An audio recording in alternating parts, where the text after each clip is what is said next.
Muy bien, buenos días hermanos, una alegría poder estar con ustedes una vez más a través de este medio. Creo que es la primera vez en mi vida que tengo que celebrar la Pascua eh, fuera de la iglesia. Lo digo en forma consciente, no sé cómo habrá sido cuando he sido pequeño, pero celebrar la Pascua de esta forma me resulta tan extraño, pero eso no deja de que yo lo celebre, de que celebre el nacimiento del Señor Jesucristo. Es un día de alegría, yo creo que es el día, uno de los días más alegres junto con la Navidad, el nacimiento de nuestro Señor Jesucristo y el día de la resurrección, ¿no es cierto? El día que sale a la luz el poder de Dios a través de Jesucristo nuestro Señor. No puedo dejar de alegrarme, no puedo dejar de celebrar esto, pero para celebrarlo vamos a tener que leer la Escritura y quiero terminar hoy nuestro recorrido por el Evangelio de Lucas. Vamos a orar antes de empezar esta lectura. Señor, gracias porque hace 2000 años atrás, Señor, bien temprano en la mañana, bien temprano, Señor Dios, te levantaste sobre la muerte, Señor Dios. Humillaste a la muerte, Señor Jesucristo, y podemos celebrar la vida, Señor Dios. Señor Jesús, en este día tan hermoso, Señor, este día con tanta alegría, celebramos la vida, Señor Dios, te celebramos a ti, Señor Jesucristo, y cuando leamos la Escritura, clamamos a ti para que, Señor Dios, el Espíritu Santo traiga algo nuevo a mi vida. Señor, rompo con todo bloqueo mental, dejo toda duda, toda distracción en el nombre de Jesús. Señor Dios, para enfocarme en tu palabra, Señor, para celebrar la resurrección de mi Salvador. Y yo también, Señor, como trabajador tuyo, Señor Dios, me pongo bajo tu guía, bajo tu dirección, bajo tu unción, para que tú me des luz, sabiduría, Señor Dios, entendimiento para poder hablar lo que el Espíritu tiene para su iglesia. Señor, gracias, Señor, en el nombre de Jesús pedimos estas cosas. Amén y amén. Quiero comenzar leyendo rápidamente, ¿no? El primero, Lucas 24:1, dice: la resurrección, el domingo muy temprano en la mañana, las mujeres fueron a la tumba, llevaron las especias que habían preparado, encontraron que la piedra de la entrada estaba corrida a un costado, y entonces entraron, pero no encontraron el cuerpo del Señor Jesús, y estaban allí perplejas.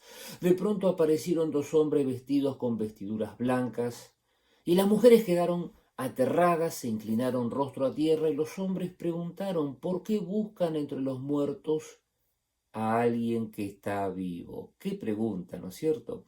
Él no está aquí, dicen, ha resucitado. Recuerden lo que les dijo en Galilea, que el Hijo del Hombre debía ser traicionado y entregado en manos de hombres pecadores y ser crucificado, y que resucitaría al tercer día.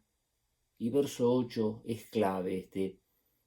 Entonces ellas recordaron lo que Jesús había dicho, recordaron lo que Jesús había dicho. Regresaron corriendo de la tumba a contarle a los 11 discípulos y a todos los demás. ¿Quiénes fueron? María Magdalena, Juana, la madre, María, la madre de Santiago, y varias mujeres, a quienes contaron a los apóstoles lo que pasó. Pero a los hombres el relato les pareció una tontería. A veces cuando compartimos la fe, a la gente le parece una tontería, ¿no es cierto? Dice, y no les creyeron. Sin embargo, dice, Pedro se levantó de un salto, corrió a la tumba para ver por sí mismo, y agachándose miró hacia adentro y vio solo los lienzos de lino vacíos, y luego regresó a su casa pensando qué había ocurrido. Qué pasaje impactante, ¿no? Las mujeres fueron a ver a Jesús, eh, cumpliendo con el rito de la época, ¿no? De ir a ponerle especias aromáticas, ¿no? Hacer el rito para enterrar a una persona, y de pronto se encontraron con esto. Yo creo que a veces uno quiere descubrir qué pasó, por qué Jesús hizo de esta forma. Lo único que puedo decir es que Jesús decidió primero aparecerse a estas mujeres, Y uno dice, ¿por qué es medio difícil dar una respuesta? La única respuesta que yo personalmente me animo a dar era que las mujeres querían estar con Jesús. Las mujeres querían estar con Jesús.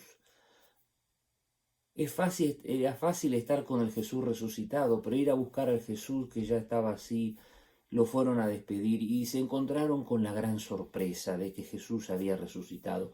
Me sorprende 4 palabras que dicen los ángeles. Primero, cuando les dicen que Jesús debía ser traicionado, después dice entregado, luego dice crucificado y luego dice que resucitaría.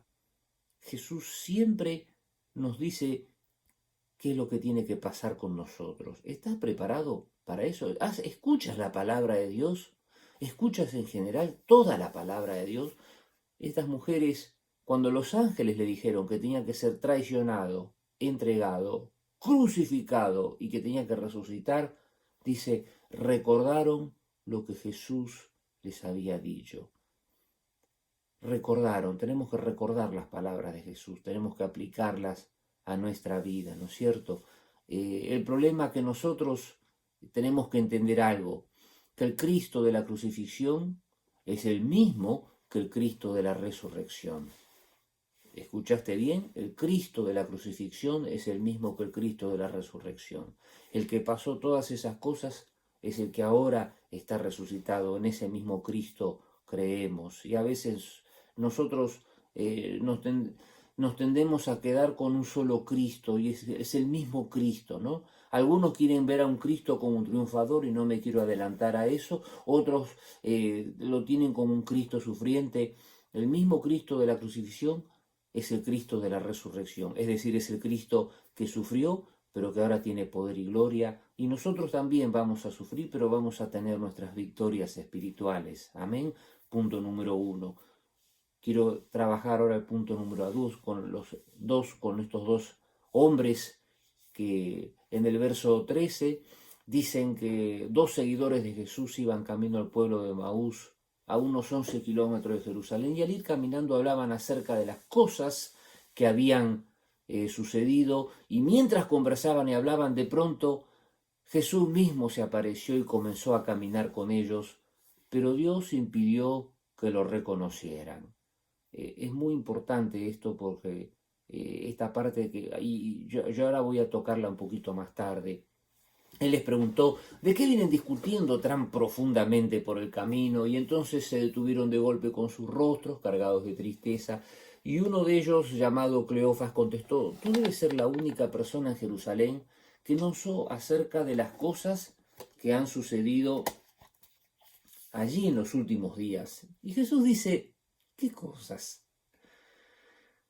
Las cosas que sucedieron a Jesús, el hombre de Nazaret, le dijeron, era un profeta que hizo milagros poderosos, también un gran maestro a los ojos de Dios y del pueblo, y sin embargo los principales sacerdotes y otros líderes religiosos lo entregaron para que fuera condenado a muerte y lo crucificaron. Es decir, hicieron el camino opuesto de lo que debían de haber hecho. Nosotros teníamos la esperanza de que fuera el Mesías que había venido a rescatar a Israel, y todo esto sucedió hace 3 días. No obstante, algunas mujeres de nuestro grupo de seguidores fueron a su tumba esta mañana temprano y regresaron con una noticia increíble, dice. Dijeron que el cuerpo había desaparecido y que habían visto ángeles quienes le dijeron que Jesús está vivo. Algunos de nuestros hombres corrieron a averiguarlo y efectivamente el cuerpo no estaba tal como las mujeres habían dicho, y entonces Jesús les dijo, qué necios son. ¿Les cuesta tanto creer todo lo que los profetas escribieron en las Escrituras? ¿Acaso no profetizaron claramente que el Mesías tendría que sufrir todas estas cosas antes de entrar en su gloria? Entonces Jesús los guió por los escritos de Moisés y de todos los profetas, explicándoles lo que las Escrituras decían acerca del mismo. Para entonces ya estaban cerca de Maús y del final del viaje. Jesús hizo como que iba a seguir adelante, pero ellos le suplicaron, quédate con nosotros esta noche. Y ya se está haciendo tarde, y entonces los acompañó a la casa y al sentarse a comer, tomó el pan, lo bendijo, Luego lo partió y se lo dio a ellos, y de pronto se le abrieron los ojos y lo reconocieron, y en ese instante Jesús desapareció. Qué momento terrible de haber sido eso. El momento del partimiento del pan, el momento en que Jesús dio gracias una vez más por el pan, y en ese momento algo se rompió en la vida de ellos, algo se abrió, ese velo espiritual se cayó, se rompió, y lo pudieron ver, ¿no? La forma en que actuaba, se dieron cuenta que era Jesús. Perdona, esto me lo trajo el Señor en este momento. ¿Se da cuenta la gente que actúa Jesús en tu vida? Tu forma de actuar refleja al Maestro de esta forma. Qué interesante, el Señor me lo trajo en este momento ahora. Y en ese instante Jesús desapareció. Desapareció, no hacía falta que quedara, porque ya había sido inflamada la llama de la fe en la vida de ellos. Y entonces se dijeron, no ardía no ardía nuestro corazón cuando nos hablaba en el camino y nos explicaba la Escritura, se decían uno al otro. En menos de una hora estaban de regreso a Jerusalén. Y allí encontraron a los 11 discípulos y a los otros que estaban reunidos con ellos, a quienes decían, Señor, ha resucitado de verdad, y se apareció a Pedro. Qué pasaje tremendo, qué pasaje hermoso. Creo que es uno de los pasajes más descriptivos de lo que habla en esa época, de cómo se pasó de un segundo, ¿no?, de la gran desilusión a la gran alegría, a la gran esperanza. Creo que el tema pasa por aquí, mis hermanos. ¿Por qué estaban tan desilusionados? ¿Por qué estaba tan desilusionada la gente? Y esto lo describe el verso 21. Nosotros teníamos la esperanza de que fuera el Mesías que había venido para rescatar a Israel. Eso es lo que dice el verso 21. El problema es que estas personas tenían una esperanza no espiritual, tenían una esperanza política. Entonces, cuando uno está esperando que el Mesías venga y resuelva los problemas políticos, a veces yo a veces la gente escucho en medio de una turbulencia, ay, que Dios intervenga, ay, que Dios intervenga. Yo quiero decirte algo, o veo una situación económica o un conflicto, ay, que Dios intervenga. Yo quiero decirte algo, Dios ya intervino. ¿Sabías eso? Dios ya intervino, ya mandó a su Hijo, su reino es un reino espiritual, y nosotros a veces queremos aplicar esas partes espirituales a las cosas de esta vida. Si Jesús hubiera querido, Él hubiera intervenido con Pilatos, hubiera intervenido con las personas que lo estaban acusando, con los que lo entregaron, hubiera intervenido. Pero no lo hizo. ¿Por qué? Porque su reino es otra cosa totalmente diferente. Y el día que tú entiendas eso, vas a vivir tu vida no en base a la cantidad de bendiciones terrenales, sino en base a la gran bendición espiritual que es la vida que Dios nos ha dado en esta resurrección. Te voy a decir cuál era el problema que estaba viviendo el pueblo de Israel y que nosotros también vivimos hoy día. El problema es que el pueblo de Israel atribuía, de acuerdo a Isaías 52:13 al 53:12, perdón, 52:13 al 53:12, la gloria del siervo se la atribuía a Jesús, pero los sufrimientos se lo atribuía al pueblo. Entonces, cuando uno lee Isaías 52:13, uno se queda sorprendido cuando lee Isaías 52:13. Es increíble este pasaje, porque la gente se aferra a esas problemas, a esas situaciones. Fíjese lo que dice Isaías 52:13. Mi siervo, dice 52:13, Isaías dice, miren, mi siervo prosperará, será muy exaltado. Y todos se quedan con eso, todos se quedan, y el pueblo lo estaban esperando que venga una persona muy exaltada. Y a veces nosotros queremos eso, queremos que alguien venga muy exaltado y nos resuelva todos nuestros problemas. Es interesante que el verso 14 dice, pero muchos quedaron asombrados cuando lo vieron, tenía el rostro tan desfigurado que apenas parecía un ser humano y por su aspecto no se veía como un hombre.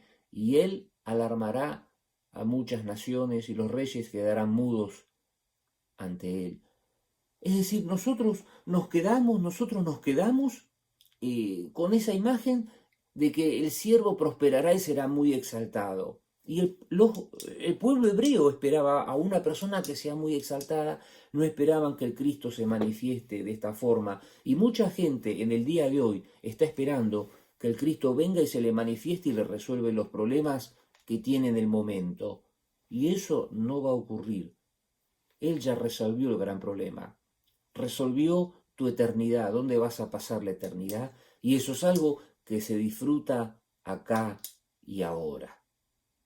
Eso es algo que se disfruta acá y ahora. ¿Estás preparado para disfrutar acá y ahora esa eternidad? Todo lo demás son elementos irrelevantes en el reino de Dios. Esta gente estaba viviendo eso y muchos de nosotros a veces vivimos eso. Por eso, mis hermanos, tenemos que aprender a ver esto, a ver al Cristo resucitado en nuestras vidas. Él ya se manifestó. No va a intervenir en los sucesos de la tierra, va a intervenir en nuestras vidas, va a intervenir en nuestra salvación y en cómo salvar a otras personas. Pero no quiero hablar más porque me estoy adelantando. Repito este verso, nosotros teníamos la esperanza de que fuera el Mesías que había venido a rescatar a Israel. Vivían esperando un Salvador que le resuelva los problemas del momento, los problemas materiales, y Él había venido para resolver tu salvación. Qué necios son, dice el versículo 25, qué necios somos cuando queremos aplicar la salvación de Dios a los aspectos de la vida. Decimos que Dios me dio algo, Dios me concedió algo, el Señor está conmigo. Es irrelevante. Gracias a Dios por lo que tenemos y por lo que no tenemos. Todo lo demás es irrelevante. Les cuesta tanto creer todo lo que los profetas escribieron en las Escrituras. No profetizaron claramente que el Mesías tendría que sufrir por todas estas cosas antes de entrar en la gloria. Les guió por todos los escritos de Moisés, los profetas, explicándoles lo que las Escrituras decían acerca del mismo. Cuando estaban cerca de Emaús del final del viaje, Jesús hizo como que iba a seguir adelante, pero ellos le suplicaron, quédate con nosotros esta noche, se está haciendo tarde. Los acompañó a la casa y al sentarse a comer, tomó el pan y lo bendijo. Había una forma en la que actuaba Jesús, ¿no es cierto? Y luego lo partió, se los dio a ellos y se le abrieron los ojos y lo reconocieron. Si hay algo que tiene que pasar, es que la gente reconozca al Cristo resucitado en la forma en que vivimos y que actuamos. No hay otra, mis hermanos. Ellos, cuando vieron cómo oraba, cómo partió el pan, dijeron, este es el Señor. ¿Puede decir la gente lo mismo de ti? ¿Puede decir la gente lo mismo de ti? Este tiene al Señor, la forma en que actúa, la forma en que habla, la forma en que perdona, la forma en que se dirige a los demás. Qué hermoso este pasaje, dice, y en ese instante Jesús desapareció. Y uno dice, ¿por qué desapareció tan pronto? Porque Jesús quería producir un efecto espiritual en la vida de ellos. Y esa fracción de segundo la produjo, ¿no es cierto?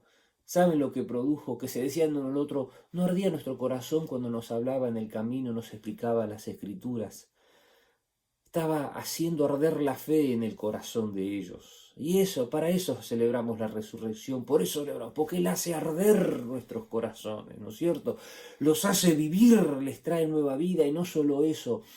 Dice que en menos de una hora estaban de regreso a Jerusalén. Se le fue el cansancio, se le fue la depresión, se le fueron los temores al peligro del camino nocturno de los ladrones. Cuando Cristo viene, el Cristo resucitado viene, rompe con todas las barreras emocionales que se levantan en nuestra mente y hace que nosotros vayamos adelante de cualquier cosa. Y les decían a los 12 que estaban reunidos, el Señor ha resucitado de verdad, dice, se le apareció a Pedro. Interesante que hasta esta altura Jesús primero se le apareció, o sea, primero tuvo este encuentro con las mujeres, luego con estos dos hombres, pero no con los dos. Y uno dice, ¿cómo puede ser? Qué extraño, ¿no? Que se le aparecía a otros, pero no estrictamente a los 12, que eran sus 12 íntimos, ¿no?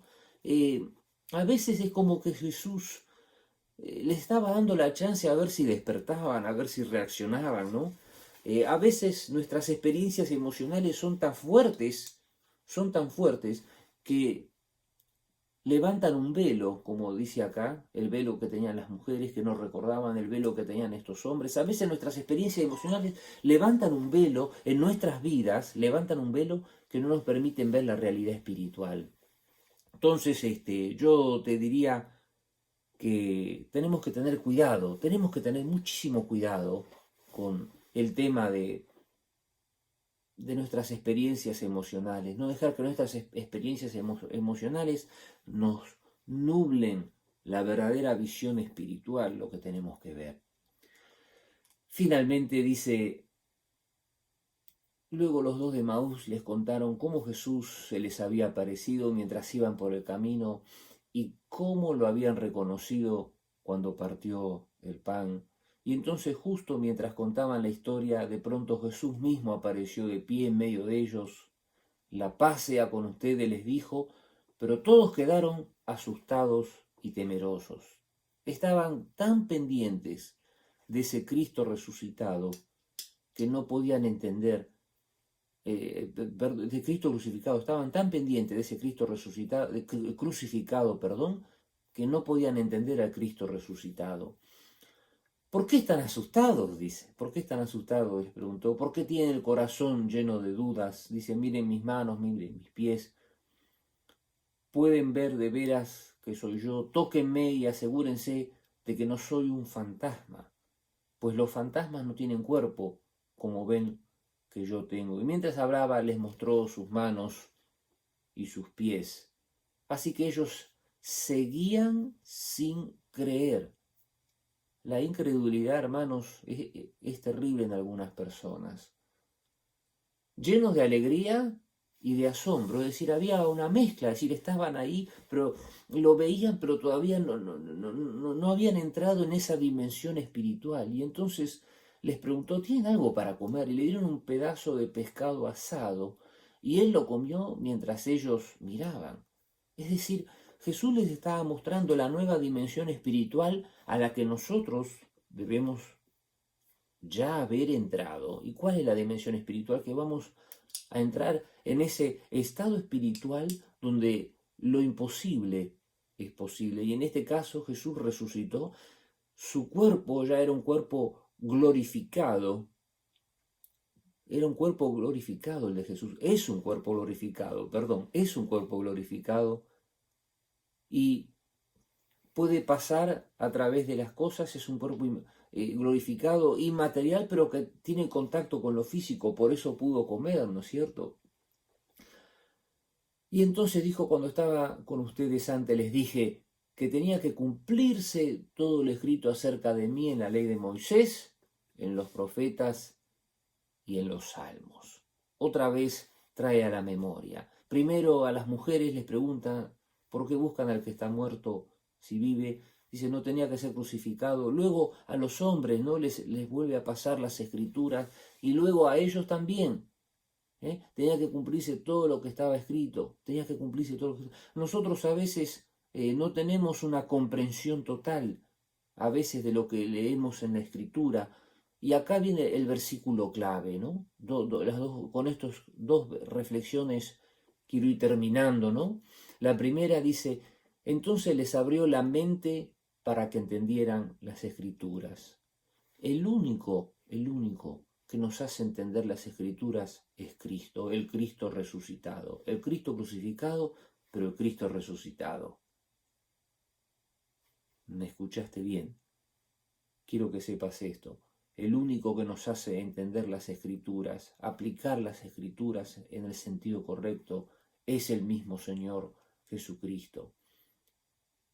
Por eso Aquí claramente en el verso 45 dice, les abrió las mentes para que entendieran las Escrituras y dijo, efectivamente, se escribió hace mucho tiempo que el Mesías debería de sufrir, morir y resucitar al tercer día.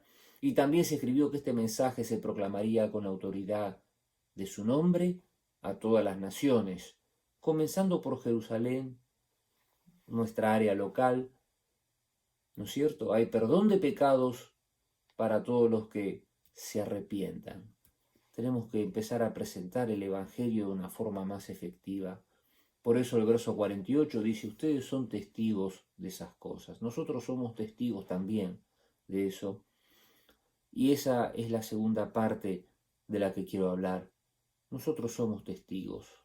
Es decir, ¿un testigo qué es? Un testigo es una persona que declara algo que pasó. Es una persona que vio algo, que entendió algo y entonces tiene que declarar y tiene que certificar eso que pasó. Se lo estaba diciendo a ellos porque lo estaban viendo en persona. Y nosotros, porque lo hemos aceptado en el corazón, y esa aceptación fue 100%, que hace que yo actúo como si Cristo estuviera en mi vida. Tengo que actuar como que Cristo está en este preciso instante en mi vida y en mi corazón. Por eso es que yo soy testigo. Uno no puede ser testigo de algo que no experimentó, de algo que no vivió. El testigo, el testigo es aquel que está plenamente convencido, que no puede negarlo porque ha sido una realidad en su vida, no se puede callar. Eso es el testigo, es la persona que experimentó algo y va a hablarlo. Eso significa ser testigo. Y eso es lo que Jesús le estaba pidiendo a ellos cuando les dice que ustedes son testigos de estas cosas y que tenemos que hablar que hay perdón de pecados para todos los que se arrepientan. Y luego les dice que va a enviar el Espíritu Santo. Dice, pero quede aquí en la ciudad hasta que el Espíritu Santo venga y lo llene con poder en el cielo.